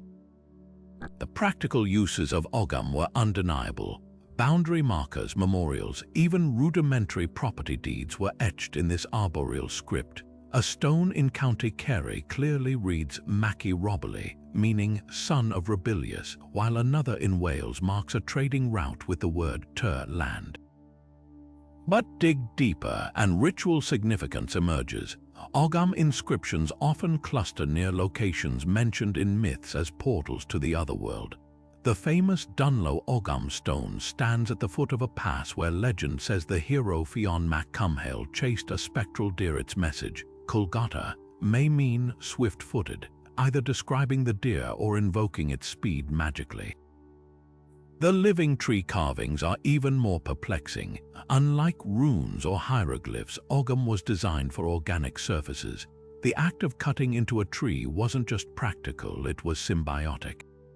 Birch beath represented beginnings, so carving it into actual birch bark during spring planting might bless the harvest. Ash neon symbolized linkage between realms, making it the preferred medium for funeral petitions. But here's the eerie part. Many Ogham-inscribed trees show accelerated healing around the carvings, forming keloid-like scars that emphasize the message.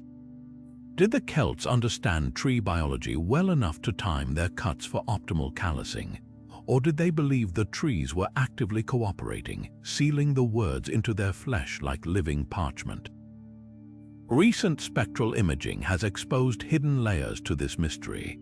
At a site in Cornwall, ultraviolet light revealed Ogham symbols carved into trees now overgrown by centuries of bark, messages completely invisible to the naked eye. Even stranger, some carvings were made at heights impossible to reach without ladders, their contents facing away from human sightlines entirely. Were these meant for aerial viewers? Divine Ones, comparative studies with Siberian shamanic traditions suggest some carvings might have served as spirit ladders, allowing gods or ancestors to descend along the vertical stem lines. The greatest clue to Ogham's dual nature lies in its structure. Unlike linear scripts, it can be read upward, downward, or even mirrored, a trait shared by only one other ancient writing system, Hawaiian ki pohaku, used exclusively for sacred rituals. This fluidity hints that Ogham wasn't just a tool for communication, but a ritual technology. When a Druid carved DUIR oak into an actual oak, they weren't just labeling. They were activating a circuit between symbol and substance, word and world, turning language into a kind of living enchantment. Perhaps that's why so many Ogham inscriptions resist translation. We've been treating them as messages when in truth they might be something else entirely, not sentences to be read but spells to be awakened. The trees have kept these secrets for 2,000 years, their bark slowly swallowing the words. But every so often, when the light slants just right through the forest, you can still see them breathing. The cauldron bubbles with a thick, greenish brew, its surface swirling with oily rainbows as the Druid stirs in another handful of crushed seeds. This wasn't some primitive poison, it was a meticulously calibrated doorway to the otherworld, a potion designed to pry open the mind's eye without shutting the body down forever. The Celts called it Fior Draocht, a true magic, a hallucinogenic cocktail of herbs so potent that even Roman physicians, no strangers to dangerous remedies, wrote of its effects with nervous awe. But here's the riddle that still haunts researchers. How did these ancient alchemists dance so close to the edge of toxicity without plunging over? The answer might lie in the scraps of knowledge that survived Rome's purge of Druidic traditions. A 6th century Welsh medical text, The Physicians of Midfi, hints at a forgotten safeguard, the triple test. Before any vision-seeking ritual, the brewmaster would administer minute doses first to a plant, then to an animal, and finally to a human apprentice. If the plant wilted or the animal staggered, the batch was adjusted. This wasn't mere trial and error, it was early toxicology, a system refined over generations. Excavations at a Scottish ritual site uncovered small ceramic cups with residue traces of henbane, hemlock, and myrtle, a combination modern chemists confirm could induce trances if balanced precisely. The same dig revealed animal bones with peculiar gnaw marks, suggesting test subjects were monitored for symptoms before human use. Yet the most startling discovery came from a bog in County Offaly, where archaeologists found a bundle of herbs wrapped in birch bark. Preserved for centuries in the peat, the contents mugwort, vervain, and a now extinct variety of psychoactive mushroom were analyzed using mass spectrometry. The results showed something remarkable. The plants had been fermented before drying, a process that reduces certain toxins while preserving psychoactive compounds. This wasn't crude herb gathering, it was sophisticated pharmacology, a way to tame nature's volatility. Even the birch bark wrapper played a role. Its natural oils may have acted as a preservative, stabilizing the mixture's potency over time. The real enigma, though, is the recipes themselves. Classical writers like Pliny describe Druidic potions in vague, ominous terms. They stir their brews with a golden sickle under an eclipsed moon. But the exact formulas, lost or more likely suppressed. Christian monks transcribed countless pagan texts, yet virtually no hallucinogenic recipes survive intact. The exception is a single Irish manuscript, the Book of Balamote, which cryptically mentions the three bitter sisters, believed by scholars to refer to belladonna, mandrake, and wormwood. But the measurements are encoded in Ogham script, their key deliberately obscured. Modern attempts to reconstruct these brews have produced mixed results. One team in Germany followed a suspected recipe using water hemlock, only to abort the experiment when their volunteer, a trained psychologist, began convulsing. Perhaps the greatest clue to the Druids' safety lies not in their herbs but in their rituals. Multiple accounts describe strict protocols around the potions, fasting for 3 days prior, cleansing in icy streams, even vocal exercises to strengthen the breath against the vapors. These weren't superstitions, they were physiological preparations. Fasting reduces stomach acidity, making some alkaloids less harmful. Cold immersion slows metabolism, allowing gentler absorption of toxins. Even the chanting may have served a purpose. Controlled breathing prevents hyperventilation during hallucinations. The Druids didn't just master the plants, they mastered the body's relationship to them. Today, the legacy of these vision quests lingers in surprising places. The traditional Irish potent moonshine, originally made with psychoactive herbs, was once called the poor man's second sight. In the Scottish Highlands, elders still warn against touching certain plants during the thin times of year when their effects were believed strongest. And deep in the bogs, those silent bundles of herbs continue to surface, mute witnesses to a time when prophecy came not from stars or stones, but from the careful, terrifying alchemy of earth and intention. The recipes may be lost, but the question remains, were these potions chemistry or communion? The line, it seems, was as thin as the veil they sought to pierce. The torches flickered low as the newly crowned king reclined upon a mound of freshly cut rushes, his body arranged in perfect stillness, eyes closed, breath steady, hands folded. To the assembled nobles, he appeared deep in slumber, but this was no ordinary rest. The Celts called it fifth fath, the false sleep, a ritual where a ruler pretended unconsciousness while Druids circled him, murmuring words meant only for his ears. Was this a carefully staged display of divine favor, or something far more unsettling, an open channel between the mortal world and the unseen forces behind the throne? Roman observers dismissed it as political theater, a way to legitimize shaky claims to power. But Celtic lore texts tell a different story. The Ordat Moraine, a guide for kingship, explicitly links the false sleep to the concept of Fyrflathiman, the ruler's truth of sovereignty. According to tradition, a king who failed this ritual would show physical signs during his feigned sleep, twitching eyelids, restless limbs, even beads of sweat betraying his unworthiness. The Druids' whispers weren't mere advice. They were a test, probing whether the candidate could hold the liminal state between waking and dreaming where the land itself spoke through him. Archaeology offers chilling support. At the Rathcrogan complex in Ireland, excavators uncovered an oval depression lined with birch bark, a material sacred to purification, and traces of sedative herbs like valerian. This wasn't just a ceremonial bed, it was a carefully prepared threshold. Nearby, carvings depict figures lying prone while hooded figures lean close, their mouths open in song or spell. Most telling are the small bronze dream cups found at similar sites across Britain, their interiors stained with residues of a milky liquid. Chemical analysis suggests a concoction of warm milk, honey, and trace amounts of opium poppy, a potion to induce a trance-like state without full unconsciousness. The king may have been more participant than actor in this drama. The ritual's duality emerges in later folklore. Welsh tales describe Hun Gaeld, the hard sleep of heroes like Bran the Blessed, who received prophecies while seemingly comatose.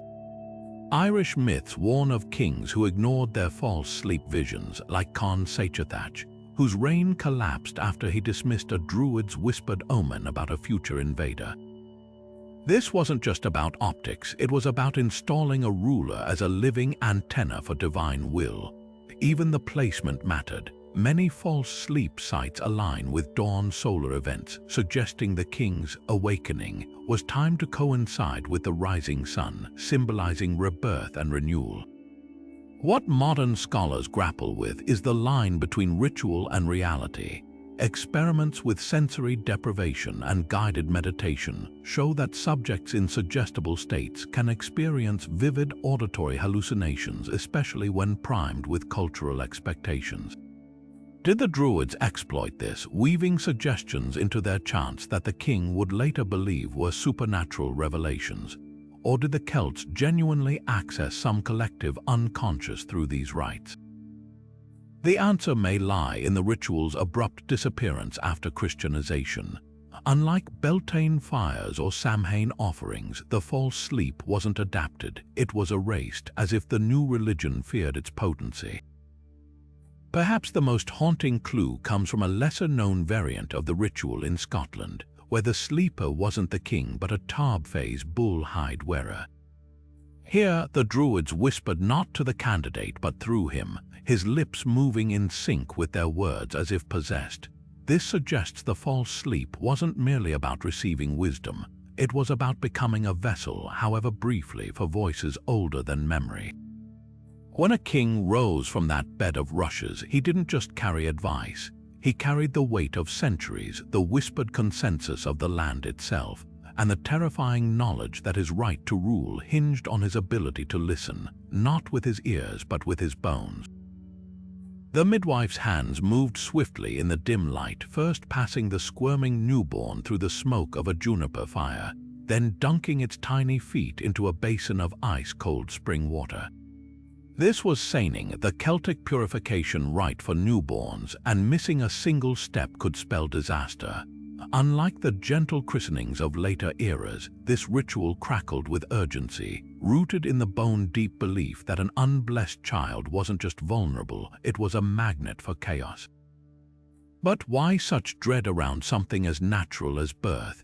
The answer lies in the Celtic vision of the world as a battlefield between order and unseen forces, where every new life was a breach in the veil. Fire and water weren't arbitrary choices. The juniper smoke, thick and resinous, was thought to blind malevolent spirits with its pungency, while the spring water, always drawn from a sacred well, carried the memory of the earth's purity. Together, they created a kind of spiritual disinfectant, scrubbing away any otherworldly taint the baby might have brought from the womb. Archaeology confirms the ritual's prevalence. Tiny bronze bowls with soot residues have been found in nurseries from Cornwall to Bavaria, often buried under thresholds as permanent protection. In Ireland's County Clare, a hearthstone was discovered engraved with Ogham letters reading Bethu, life, its surface worn smooth by centuries of infants being laid upon it during seining. The consequences of skipping the ritual were dire. Welsh folklore speaks of Plant Heb Enaid, soulless children, who grew into hollow-eyed adults prone to attracting misfortune. Irish tales warn of changelings left by the Owl's She, creatures that aged backward or screamed in tongues no human could understand. But here's the twist, these weren't just stories to enforce tradition. Skeletal evidence from Dorset shows infants buried with quartz crystals clutched in their hands, a late attempt to purify them post-mortem. The crystal's placement suggests the babies died unblessed, their families desperately trying to correct the oversight before the tiny souls wandered lost. Regional variations reveal deeper layers. In Scotland, the seining water had to contain 3 silver coins, representing the triple goddesses of fate, while Gaulish rituals required the father to spit into the flames, a symbolic transfer of his strength to the child. The most haunting detail, some Highland communities preserved the ritual water in sealed jars, believing it could later cure the child if they fell ill. Modern microbiologists tested one such jar from Skye and found trace silver ions, a natural antibiotic from the coins, proving the ritual had unintended medicinal benefits. What lingers today isn't just the echo of these practices in modern baptism, but the raw logic beneath them. The Celts didn't fear newborns, they feared the unseen wounds a fresh soul might carry. When a midwife whispered prayers over that smoke and water, she wasn't just performing a ceremony. She was stitching up the rift between worlds, one wailing, perfect life at a time. At the ragged edge of the Beara Peninsula, where Atlantic winds whip the grass into submission, a row of weather-worn stones stands sentinel. To the untrained eye, they might look like simple glacial erratics, but touch their surfaces and you'll feel the grooves worn smooth by generations of hands. These were the Hag of Beara's stones, anointed by elderly women with milk, honey, and their own breath in a ritual so potent it blurred the line between woman and rock, fertility and decay. The connection to the Cailleach, the primordial hag goddess who shaped mountains with her staff, was no accident.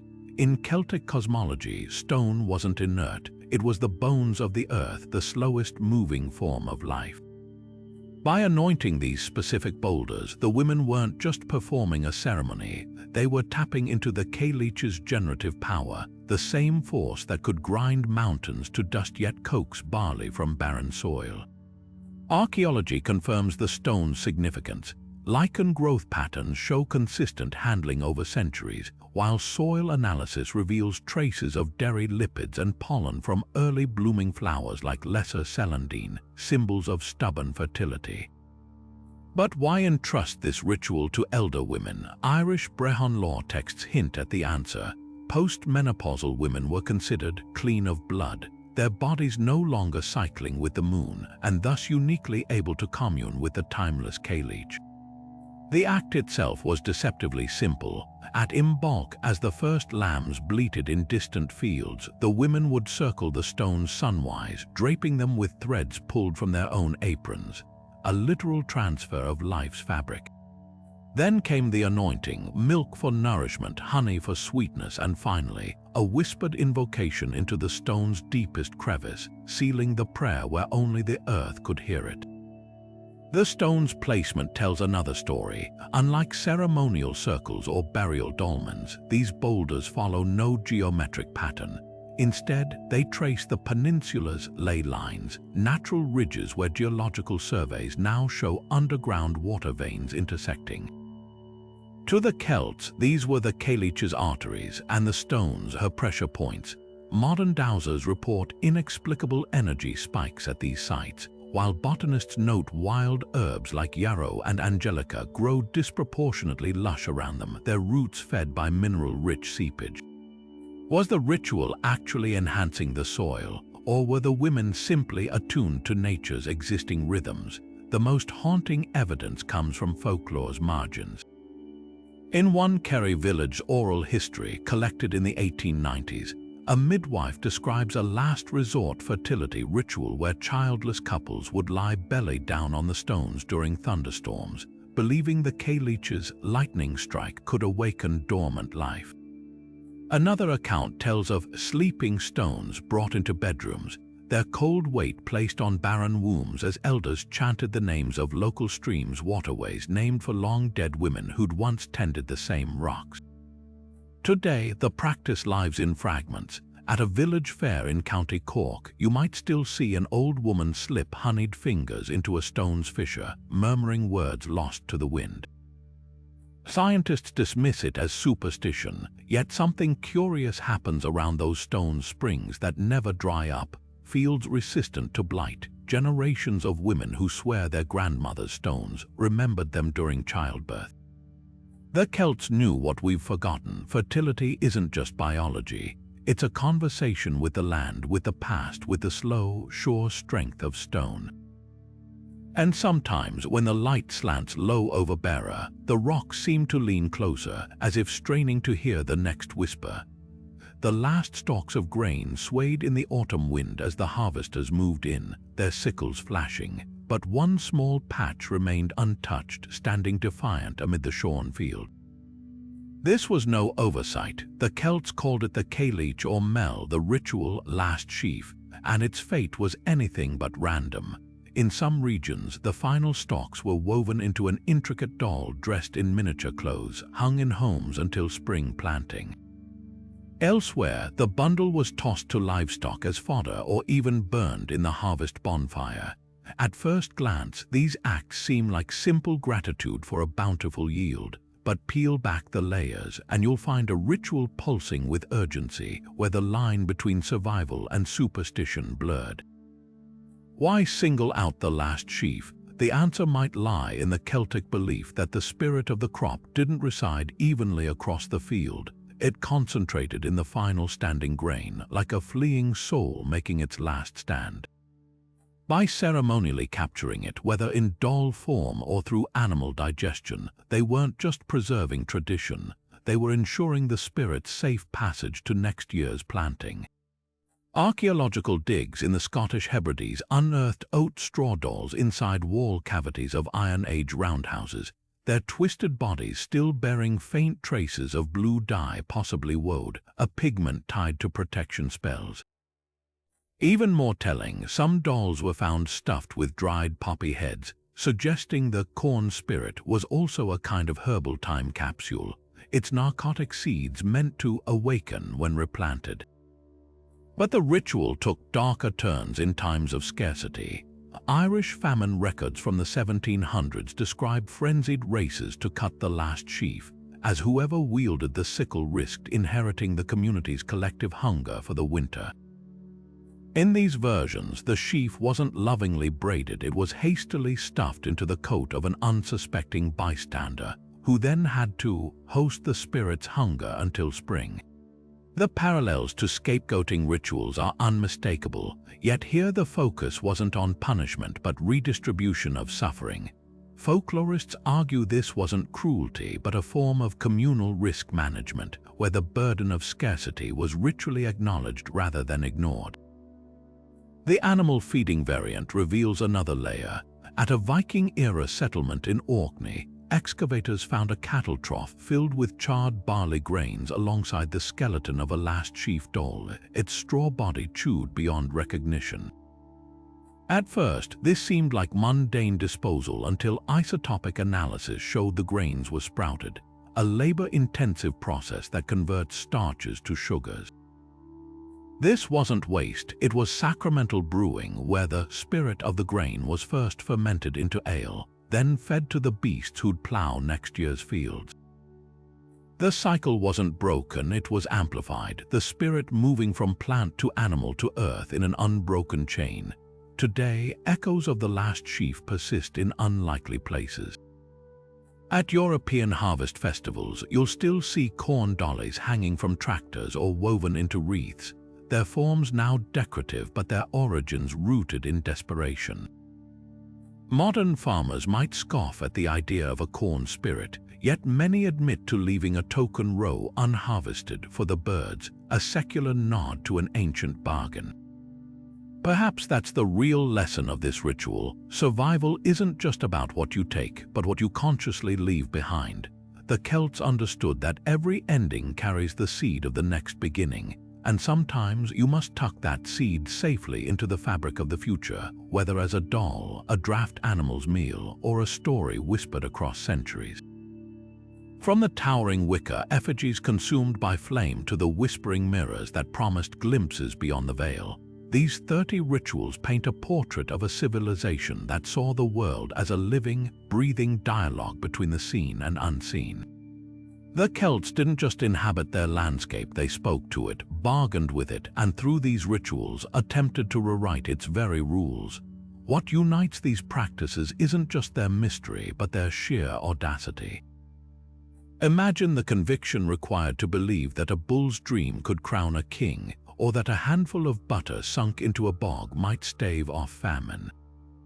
This wasn't superstition, it was a sophisticated language of symbols, a way to navigate a universe where every tree, river, and stone pulsed with agency. The haunting beauty of these traditions lies in their contradictions. They could be brutal yet tender, like the Threefold Death that honored a victim even as it severed their ties to 3 realms.